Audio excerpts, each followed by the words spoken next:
Itinuturing ng mga haligi ng Original Filipino Music o OPM, ang Apo Hiking Society ay isang musical group na binubuo ni Danny Javier, Jim Paredes at Buboy Garvillo.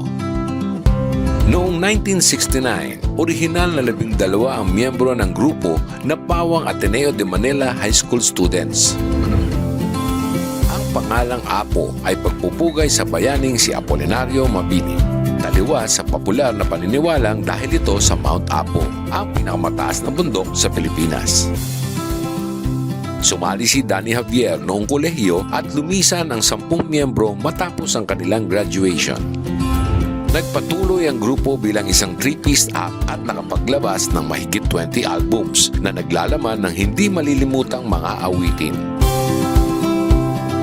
Bagamat pumanaw si Javier noong 2022, patuloy pa rin nagpe-perform sila Paredes at Garvillo bilang duo.